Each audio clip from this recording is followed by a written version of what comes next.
J'aimerais vous poser une question. Voilà. Est-ce que vous connaissez ce monsieur? Vous pouvez lire Ézéchiel chapitre 36, verset 5. Ézéchiel 36, verset 5. Excusez-moi, j'enlève le chapeau. Ézéchiel 36, verset 5. Oui, à eux tous, le souverain Seigneur Jéhovah dit, dans le feu de mon zèle, je vais prononcer une condamnation contre les survivants des nations et contre tout Édom. Tout Édom. Tout Édom. Eux qui, avec un grand plaisir et un profond mépris, se sont appropriés mon pays pour s'emparer de ses pâturages et pour le piller. Donc, le pays de Dieu est emparé et pris par les nations et les Édomites qui ont pris en possession le pays d'Israël.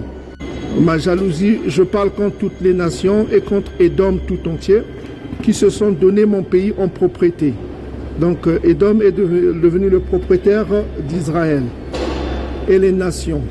Maintenant ici, vous voyez sur Obadiah chapitre 1 verset en partie 15, on parle du retour le jour de l'Éternel est proche. C'est son retour contre toutes les nations. Ok? Maintenant qu'est-ce qu'il dit au verset 17? Mais le salut sera sur la montagne de Sion. Elle sera sainte. Et la maison de Jacob reprendra ses possessions quand il reviendra. Donc ça veut dire que tant que Édom et les nations ont possédé Israël, Jacob ne reprendra que ses possessions quand l'Éternel reviendra. C'est ça qu'il faut comprendre. Maintenant, regardez, je vais vous montrer cette photo pour reconnaître qui est Édom. Ce monsieur est de quelle race?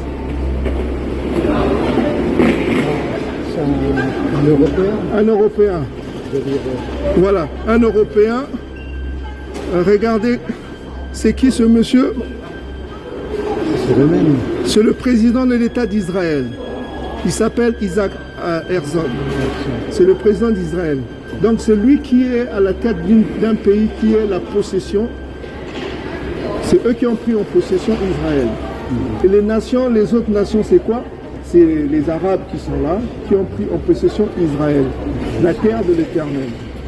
Donc c'est les deux nations, donc on parle des nations que vous voyez. Quand vous allez en Israël, vous avez quel type de... Qui est le propriétaire? C'est les Européens. Nous sommes dans Ésaïe chapitre 66. Ésaïe chapitre 66, verset 20. Ésaïe 66, verset 20 parle du retour toujours, hein, le jour de l'Éternel, vous connaissez. Bon, regardez ici, on dit quoi? C'est le jour de l'Éternel, hein, à partir du verset 15.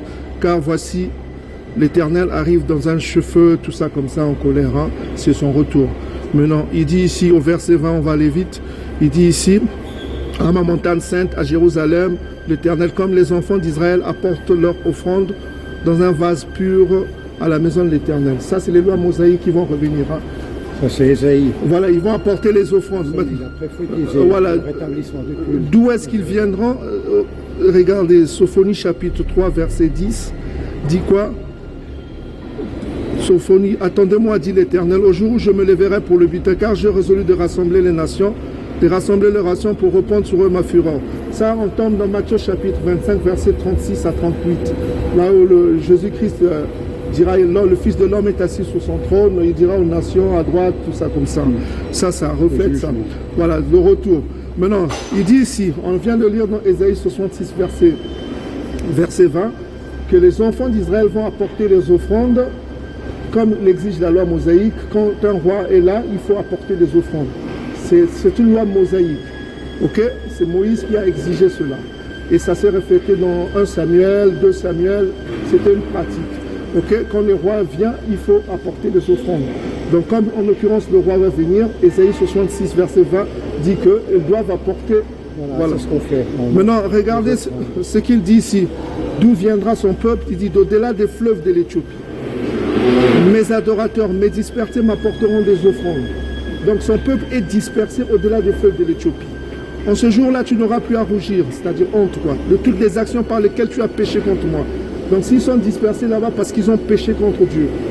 Parce que le péché, c'est quoi? 1 Jean chapitre 3 verset 4, c'est la transgression de la loi. Maintenant, voilà quoi. Maintenant, verset 20, il dit quelque chose d'intéressant. Il dit, en ce temps-là, je vous ramènerai. On ne peut que ramener un peuple qui n'est pas dans un lieu là où ils étaient. Donc on va les ramener où? Dans la terre d'Israël, parce qu'ils seront ramenés. C'est le terme qui est utilisé. En ce temps-là, je vous rassemblerai. On ne peut que rassembler ce qui est dispersé. C'est ce qu'il dit ici. Car je ferai de vous un sujet de gloire et de louange parmi tous les peuples de la terre, quand je ramènerai vos captifs sous vos yeux. Donc ce peuple a des captifs, des gens qui sont allés en esclavage sous leurs yeux. Donc qu'est-ce qu'on vient de voir tout à l'heure? On vient de reconnaître qu'il y a un peuple de Dieu qui est dispersé au-delà des fleuves de l'Éthiopie, c'est-à-dire de l'Afrique centrale jusqu'en Afrique du Sud. Et puis, qu'est-ce qu'on vient de voir? C'est que la terre d'Israël est actuellement occupée par un peuple qui occupe cela. Ce peuple, c'est des Édomites qui possèdent la terre d'Israël. On les appelle les Édomites. Et deuxième chose, on apprend qu'il y a des nations aussi qui contribuent à cette occupation. Maintenant, troisième chose, ce que je voulais venir maintenant pour terminer, qui sont ce peuple? Apocalypse chapitre, c'est le dernier livre de la Bible. Apocalypse chapitre 3, verset 9. On dit ceci. Apocalypse chapitre, 2. On va à 2, 2 c'est mieux. 3 aussi c'est bon, mais 2 c'est mieux. Mais on va les deux. Hein. Apocalypse chapitre 2, c'est le dernier livre de la Bible. Hein. C'est une prophétie. On dit ceci. Voilà. Je connais ta tribulation en ce qui concerne son peuple. Il dit tribulation, c'est une souffrance subie. Ok? Et ta pauvreté, son peuple est pauvre. Il dit ceci. Bien que tu sois riche. Hein. Oui, voilà. C'est à la congrégation de quoi? Et les calomnies. Les calomnies, ça veut dire des mauvaises choses, quoi, qu'on dit sur eux, quoi. De la part de ceux qui se disent juifs, qui ne le sont pas, mais qui sont une synagogue de Satan. Donc il y a un peuple qui dit partout qu'ils sont juifs, mais pour Dieu, ils ne sont pas son peuple. Maintenant, verset 3, il va confirmer cela, parce que Dieu parle 2 fois. Au verset 3, il dit ceci.